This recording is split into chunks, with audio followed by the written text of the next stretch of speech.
বলেছি এবং এই সকল বিষয়ে আমরা দুই দল ঐক্যমত্য পোষণ করেছি এবং সামনের দিনগুলোতে কিভাবে এইসব কিছু অর্জন করা যায় সমস্ত কৌশলগত বিষয়ে আমাদের মাথায় মত বিনিময় হয়েছে। আমরা এই বিষয়ে একমত হয়েছি যে এই আলোচনা সামনে অব্যাহত থাকবে এবং যে সমস্ত বিষয়ে দুটি দলে ঐক্যমত্য পোষণ করেছি সেগুলো অর্জনের জন্য যে সমস্ত কৌশল এবং কর্মসূচি নেওয়া দরকার আমরা দুজনে সে সমস্ত কর্মসূচি গ্রহণ করব এবং এই আলোচনাকে অব্যাহত রেখে যাতে করে আমরা একটা সফল এন্ডিংয়ে যেতে পারি সে ব্যাপারে আমরা ঐক্যবদ্ধভাবে কাজ করব।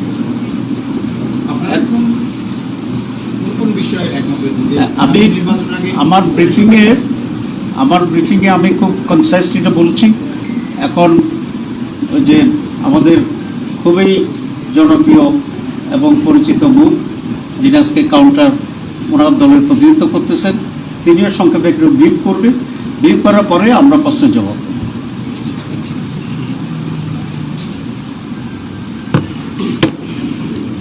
বিসমিল্লাহির রহমানির রহিম।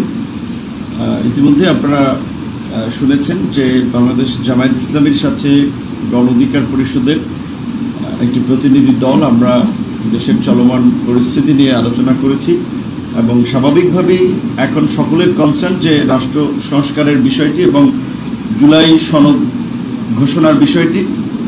ইতিমধ্যে আপনারা শুনেছেন ঐক্যমত্য কমিশন থেকে শুরু করে বিভিন্ন বক্তব্যে জাতীয় নির্বাচনের আগে বর্তমান প্রেক্ষাপটে স্থানীয় নির্বাচন এবং জাতীয় নির্বাচনে পিআর পদ্ধতি নিয়ে জামায়াত ইসলামী সহ গণ অধিকার বেশ কয়েকটি দল এই বিষয়ে অনেক দিন ধরেই কথা বলে আসছে।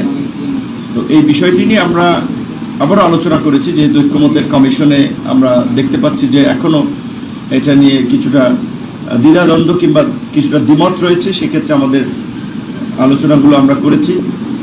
পাশাপাশি ফ্যাসিবাদের পতনের পরে মানুষের যে একটা ইতিবাচক পরিবর্তনের স্বপ্ন বাংলাদেশে বর্তমান প্রেক্ষাপটে যে বিষয়টি নিয়ে সাধারণ মানুষ খুব অতিষ্ঠ এবং অনেকে ক্ষুব্ধ হচ্ছে যে বিভিন্ন জায়গায় দলবাজি, দখলবাজি, চাঁদাবাজি, দুর্নীতি এগুলো বন্ধে এবং এগুলোর প্রতিকারে আমরা পরস্পর কীভাবে কাজ করতে পারি এবং স্বাভাবিকভাবেই দেশের চলমান পরিস্থিতি থেকে শুরু করে আগামী জাতীয় নির্বাচন সব বিষয়গুলো নিয়ে আলাপ আলোচনা হয়েছে এবং দেশ জাতির বৃহত্তর স্বার্থে এই জুলাইয়ের অংশীজনরা আমরা কিভাবে পরস্পর কাজ করতে পারি সেই বিষয়গুলো নিয়েও আলাপ আলোচনা হয়েছে। ধন্যবাদ। জি, প্রশ্ন যদি দু একটা করা যায়, বেশি না, তাই রাত তো অনেক হয়ে গেছে। দু একটা প্রশ্ন যদি আপনার করতে চান। জাতীয় নির্বাচনে পিআর পদ্ধতি নিয়ে কি আমরা কি এক জায়গায় এসে পৌঁছেছেন কিনা? একটা বিষয় একটু বলে রাখি যে আজকে প্রধান নির্বাচন কমিশনার ইতিমধ্যে বলেছেন যে তারা জাতীয় নির্বাচন নিয়ে ভাবছেন, স্থানীয় সরকার নির্বাচন নিয়ে আসলে এই মুহূর্তে ভাবছেন না। এই বিষয়টাকে আপনারা আসলে কীভাবে দেখছেন, যেহেতু আপনারা এই ওনার ব্রিফিংয়ের পরেই বৈঠক করেন? জি, আমরা আগামী নির্বাচনে পিআর পদ্ধতির ব্যাপারে আমরা একমত হয়েছি, আমরা দুই দলে একমত হয়েছি এবং সেটা অর্জনের জন্য আমরা সামনে আরও ভূমিকা রাখব। এটা নির্বাচন কমিশনের বক্তব্য, কিন্তু আমরা মনে করি এবং দেশবাসীর অধিকাংশ মানুষই এটা আশা করে যে আমাদের স্থানীয় নির্বাচনটি আগে হবে, কারণ মানুষ অনেক সাফার করতেছে, তাদের সাফারিং দূর হওয়া উচিত। দুই নম্বর, আমরা যে কেয়ারটেকার সরকারের যে আলোচনাটি হচ্ছে এবং যেটাতে আমরা ঐক্যমত্য আছি, সেখানে এটাও আছে যে স্থানীয় সরকার নির্বাচন এবং জাতীয় নির্বাচন কেয়ারটেকার সরকারের অধীনেই হইতে হবে। যদি সেটা হয় তো তাহলে অবশ্যই জাতীয় নির্বাচনের আগেই কেয়ারটেকার স্থানীয় নির্বাচন হইতে হবে এবং হওয়ার পরে একই কেয়ারটেকার সরকার অধীনে জাতীয় নির্বাচনটি হবে। সেটা সিএসসি বলছে যে গভর্নমেন্ট চাইলে আমরা দুই নম্বর হচ্ছে যে সিএসসি যেটা বলেছেন, আমি এখন বললাম যে যদি গভর্নমেন্ট চায় তাহলে তারা জাতীয় নির্বাচনের আগেই স্থানীয় নির্বাচন করতে তারা সক্ষম আছে এবং সেটা করতে পারবে। সুতরাং সরকারের কাছে আমাদের এই স্পষ্ট বক্তব্য এবং দাবি, অধিকাংশ মানুষকে রিপ্রেজেন্ট করে যে দলগুলো তারা সম্মিলিতভাবে এখন পিআরের পক্ষে। সুতরাং এটাকে কনসিডার করি আমি মনে করি সরকার আগামী নির্বাচন পিআরের মাধ্যমে করবেন, এটা আমরা আশা করি, এবং না হলে সেটা আদায় করার জন্য আমরা কনস্ট্রাকটিভলি আমরা প্রচেষ্টা চালিয়ে যাব ইনশাআল্লাহ। জি, আর তো প্রশ্ন নাই, মৌলিক প্রশ্ন তো একটা দুইটাই। ওকে, থ্যাংক ইউ।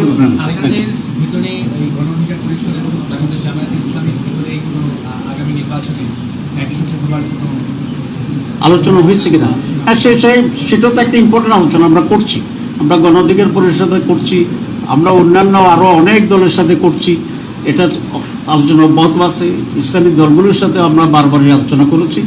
আমরা মনে করি পিআর পদ্ধতি এবং স্থানীয় সরকার নির্বাচন আর জাতীয় নির্বাচনে জুলাই চেতনাকে ধারণ করে প্রকৃতপক্ষে এই সেন্টিমেন্টের মেজাজের যারা আছে সকলে মিলে আমরা একটা বৃহত্তর ঐক্য করতে সক্ষম হব এবং সেই ঐক্যবদ্ধভাবেই আমরা আগামী নির্বাচনে অংশগ্রহণ করব, লড়াই করব ইনশাআল্লাহ। একটা কথা হচ্ছে যে দেখেন, আমাদের শাসনতান্ত্রিক ব্যবস্থায় ত্রুটি এবং জটিলতা রয়েছে বিধায় কিন্তু আজকে এই 16 বছরে আমরা ফ্যাসিবাদ দেখেছি এবং এর পরিবর্তনের জন্য আমরা আলাপ আলোচনা করছি। জাতীয় ঐক্যমত্য কমিশন গঠিত হয়েছে। সুতরাং আমাদের বিদ্যমান ইলেকশনের পরিবর্তে এখন যে নতুন পদ্ধতি নিয়ে ভাবা হচ্ছে, সেখানে বেশিরভাগ রাজনৈতিক দলই একমত। সেইখানে নির্বাচন কমিশন যদি এ ধরনের কথা বলে থাকে যে তারা এই মুহূর্তে জাতীয় নির্বাচনে ভাবছে, এই ধরনের কথা কিন্তু তারা বলতে পারে না, কারণ আলোচনাটা হচ্ছে অনগোয়িং। ঐক্যমত্য কমিশন থেকে সিদ্ধান্ত হবে যে আগামী নির্বাচনটা পিআর হবে নাকি বিদ্যমান সিস্টেমে হবে। ট্র্যাডিশনাল এখানে পিআর এর জায়গায় দুটো আলোচনা হচ্ছে, যে ধরেন সমগ্র নির্বাচন পিআর হবে নাকি এই জাতীয় ঐক্যমত্য কমিশনের প্রস্তাবিত উচ্চকক্ষ নিম্ন কক্ষের একটি কক্ষে পিআর হবে। সুতরাং এই বিষয়ে সুরাহা হওয়ার আগে নির্বাচন কমিশন এই বিষয়ে মন্তব্য করা থেকে বিরত থাকাটাই সমীচীন হবে, কারণ তিনি এ ধরনের মন্তব্য করলে তার প্রতি মানুষের অনাস্থা তৈরি হতে পারে। কারণ গত 1 বছর ধরে জাতীয় আপনার স্থানীয় সরকারের জনপ্রতিনিধি নাই, যার ফলে মানুষ এটা চরম ভোগান্তির শিকার হচ্ছে। এবং আপনারা লক্ষ্য করছেন যে সরকারের উন্নয়ন কর্মকাণ্ড মানুষের সামনে যেভাবে দৃশ্যমান হওয়া দরকার, নির্বাচিত প্রতিনিধি না থাকার ফলে সেটিও হচ্ছে না। সুতরাং স্থানীয় নির্বাচনটাও এই মুহূর্তে জরুরি, এবং যেই সরকারের বা যেই কমিশনের মাধ্যমে আমরা বিশেষ করে জাতীয় নির্বাচন করতে চাই, তাদের কাছে যদি স্থানীয় নির্বাচন আমরা চাই, সেটা তো অন্যায় কিংবা অমূলক নয়। এবং তার ভাই যেটা বলেছে যে বর্তমান যে কেয়ারটেকার গভর্নমেন্টের পদ্ধতি, যেটি নিয়ে আমরা আগামীকালকের আলোচনার এজেন্ডা আছে আমাদের, সেখানে কিন্তু এই আলোচনাটা আছে, যেহেতু দলীয় সরকারের অধীনে প্রত্যেকটি স্থানীয় নির্বাচনেও একটা অসম্ভব রকমের প্রভাব এবং কর্তৃত্ব থাকে। সরকার গঠনের পর প্রশাসন কার্যত তার নিয়ন্ত্রণে চলে। সেই জায়গা থেকে এই কেয়ারটেকার সরকারের সময় আপনার লোকাল গভর্নমেন্টের ইলেকশনগুলো করার বিষয় নিয়েও কিন্তু আলোচনা আছে। সুতরাং সেই জায়গা থেকে স্থানীয় নির্বাচন তো এই গভর্নমেন্টের বা এই সময় হতে পারে, নির্বাচন কমিশনকে সেটিও ভাবতে হবে। ধন্যবাদ। জি, ধন্যবাদ। আমরা